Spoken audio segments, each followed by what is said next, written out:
En la profundidad zumbante de una colmena dorada, donde cada abeja tenía un destino escrito desde su nacimiento, nació un zángano con un corazón totalmente diferente. Desde pequeño, le enseñaron que su única misión en la vida era prepararse para un día volar alto, encontrar a la reina y cumplir su deber biológico y luego morir. Así era la tradición, así era el orden que debía seguir. Pero aquel zángano no sentía que eso fuera suficiente para él. Mientras sus hermanos se entrenaban para ese fugaz momento de gloria, él pasaba horas observando a las obreras construir los panales, con una fascinación que le palpitaba en las antenas. Quería dejar huella, construir algo útil con sus propias patas, algo que no se desvaneciera apenas cumpliera su deber. «No te metas en lo que no te corresponde, zángano», zumbaban las abejas mayores con un tono de advertencia y burla. «Tu destino no se discute, se cumple y ya. Mejor disfruta lo que te toca, tienes una vida privilegiada». Pero él sí lo discutía, no en voz alta, pero sí en cada gesto. Cuando llegó la temporada en que sus hermanos y él debían partir hacia su único vuelo del que nadie regresaba, él simplemente no fue. No por miedo, sino porque sentía que había algo más, algo que no podía dejar sin explorar.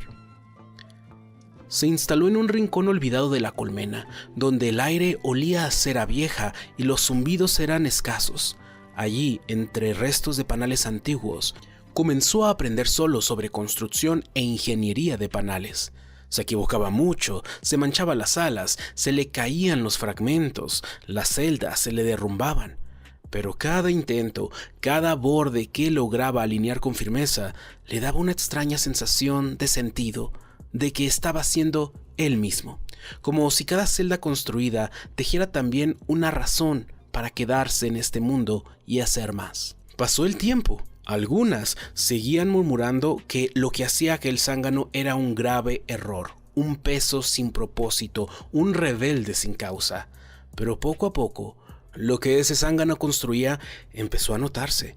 Las celdas que él reforzaba no se agrietaban, los túneles que diseñaban resistían mejor la humedad.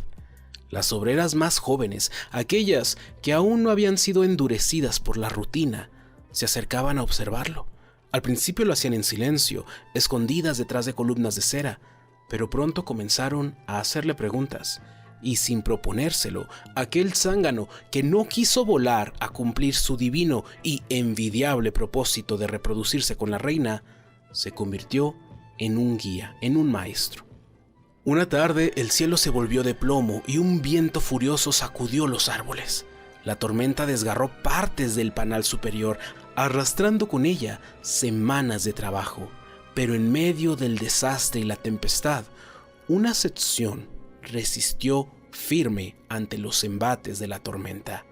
Solo una, la que había construido con paciencia y sin permiso aquel zángano que desafió lo que todos decían que era su destino. La noticia no tardó en llegar al centro de la colmena, donde el zumbido era más denso y las decisiones más pesadas. La reina, acostumbrada a que los zánganos vinieran y se fueran como las hojas del viento, ordenó que lo llevaran ante ella. No con urgencia, sino con una mezcla de interés y desconcierto. No era común que un zángano sobreviviera hasta esa edad, y menos aún que hiciera algo que valiera la pena contar. El camino hasta el centro de la colmena fue largo. Lo escoltaron 2 abejas guardianas, aunque no como prisionero, sino como un ejemplar extraño al que había que mirar con atención. A medida que avanzaba entre corredores de cera dorada, las obreras se asomaban, murmuraban, algunas detenían el trabajo solo para verle pasar. Había algo en su andar que era distinto. No caminaba con la sumisión acostumbrada, sino con una calma firme que parecía contagiar al entorno. La reina lo esperaba en lo alto de una cámara hexagonal, rodeada de zánganos jóvenes recién llegados y mensajeras de otras colmenas. A diferencia de lo que muchos temían, la reina no lo recibió con reproche. En su mirada no había juicio, sino una duda más profunda. ¿Cómo era posible que alguien que había roto la regla fundamental no hubiera destruido el orden? sino que de algún modo lo hubiese fortalecido. Él habló poco, no pidió perdón ni ofreció explicaciones grandilocuentes. Solo dijo que nunca se negó al deber por desobediencia, sino por coherencia hacia sí mismo, que había sentido desde muy joven que su vocación no era un salto fugaz hacia el cielo de la reproducción, sino hacer algo que perdurara, y aunque todos le decían lo contrario, él había decidido obedecer a su corazón. En un rincón de esa gran cámara, una abeja de alas opacas y mirada profunda se adelantó con lentitud. Había sido nodriza de varias generaciones. Una abeja orgullosa y tradicionalista, aunque tenía por costumbre no entrometerse en los asuntos de la realeza, pero esa vez habló. Su voz no fue fuerte, pero sí inquisitiva. Pero piensa algo, zángano. De haber seguido el camino que te dieron y que era tu deber obedecer y no cuestionar, hoy tendrías su nombre inscrito en ese muro, el muro de honor. El trabajo de los zánganos, de tu estirpe, es muy importante y es un gran honor. Imagínate solo si hoy andas con orgullo a pesar de haber faltado a lo que debías hacer. Tan solo piensa que estaría tu nombre en ese muro, el muro de honor de los machos zánganos que mantienen nuestra raza en este mundo. El zángano la miró con respeto. Luego bajó la vista hacia sus patas, aún marcadas por el trabajo de la cera. Respondió sin orgullo ni rabia, con la tranquilidad de quien ha elegido con el corazón. Sí, en efecto estaría en el muro. Incluso estaría enterrado con todos aquellos que no se resguardaron en las estructuras que yo construí. En esos refuerzos que hoy me permiten estar aquí frente a ustedes y que solo lo pude haber hecho por haber sido desobediente hacia los demás, pero obediente hacia mi corazón.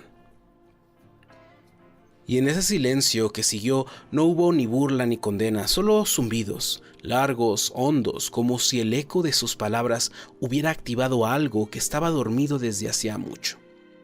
A partir de entonces, su historia empezó a correr de celda en celda, como un zumbido distinto al resto. Algunos aún lo consideraban una rareza, un traidor al orden, pero hubo quienes comenzaron a hacerse preguntas. ¿Y si el deber que uno recibe no es el único que puede tener?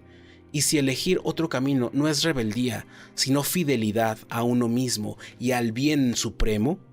Tal vez debería escuchar más a mi corazón, a esa parte de mí que quiere lo mejor para mi vida, en lugar de quienes solo buscan que repita lo que ellos hicieron. Y aunque el panal siguió girando con sus rutinas, nada volvió a ser igual. Había una nueva grieta, no en la estructura, sino en la certeza de quienes habitaban allí. Una grieta que dejaba entrar algo de luz, una grieta que invitaba a una de las decisiones más importantes: tener el valor de escuchar y seguir a tu corazón.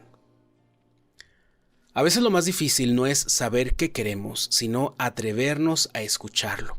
El mundo, como la colmena, tiene muchos caminos ya trazados, rutas seguras que otros nos señalan con buena intención, pero también con miedo. Miedo a lo distinto, a lo que no se ha hecho, a lo que no pueden controlar. Tal vez llevas tiempo sintiendo que lo que haces no es del todo tuyo, que vives bajo una expectativa heredada, como si fuera solo una pieza más en un plan que no elegiste. O peor aún, vives con miedo a que otros no se dejen controlar por las expectativas que tienes sobre ellos. Pero cuando uno sigue a su corazón, es decir, esa parte de nuestra conciencia que busca reencontrarse con uno mismo, esa parte que realmente quiere lo mejor para ti, no tus impulsos, no tus miedos, no tus deseos, sino tu corazón, tu conciencia, casi siempre el resultado es el mejor, aunque al principio pueda no parecerlo. Así que empieza por hacerte preguntas. ¿Esto que hago me construye o me borra? ¿Lo hago porque creo en ello o solo porque así me enseñaron? Y si intentara algo distinto, aunque los demás no lo entendieran, ¿lo haría de corazón o también lo haría por miedo? Pues bien, si esta historia resonó contigo, compártela, suscríbete al canal y ayúdanos a seguir construyendo más historias como estas, porque nunca debemos dejar de alimentar la mente, el alma y el corazón.